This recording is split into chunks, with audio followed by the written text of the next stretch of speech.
Whilst Disney's cancelled projects have become well known, the secrecy of Universal's attractions prior to construction means that we rarely know about Universal's cancelled projects. That is, until today. Let's explore some cancelled Universal Studios attractions. When Islands of Adventure opened on May 28, 1999, Zeus Landing consisted of 3 attractions: the Cat in the Hat, Carousel, and One Fish, Two Fish, Red Fish, Blue Fish. However, one other attraction was supposed to open with the land in 1999, Sylvester McBean's Very Unusual Driving Machines. The dual-tracked ride was based on the story of the Sneetches and would have featured 2-person cars that could be controlled by the guests and even bump the cars in front. The tracks for the ride were built by manufacturer Severn Lamb, but the attraction was delayed when the park opened due to contractual disputes and no easy way to evacuate the attraction in the case of emergency.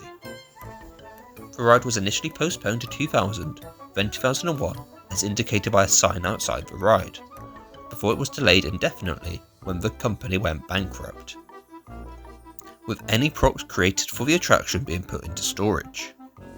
2 vehicles were created for opening day to run on the tracks in order to help them blend in with the land: a Sylvester McBean car and a Sneetches car. The queue space would still be used every Grinchmas, acting as the Grinch's lair, the home of the Grinch's meet and greet up until 2005. That's because behind the scenes, Universal Creative had been working on ways to revive Sylvester McBean's Very Unusual Driving Machines, and had hired Mack Rides to create a new track over the existing one, which would now be home to new train vehicles, rather than the original bumper cars planned.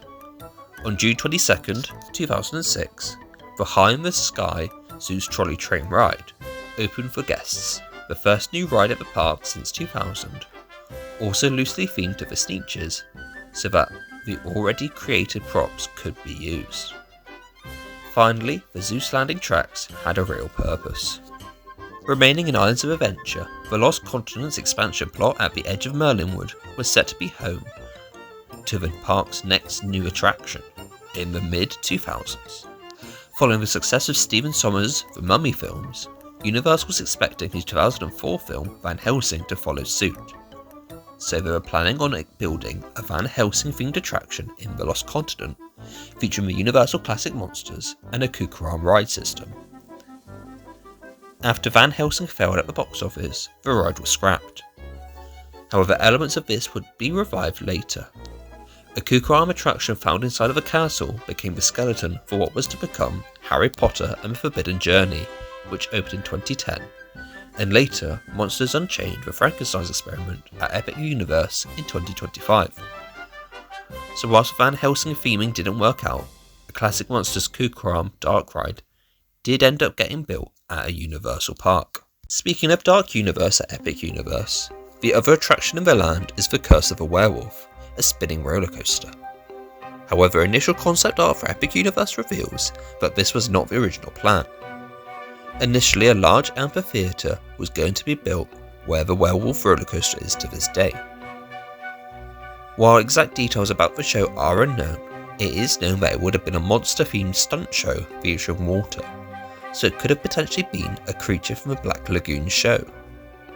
Plans for Dark Universe were finalised in 2020, and the stunt show was off the drawing board, replaced by the family coaster themed to the Wolfman.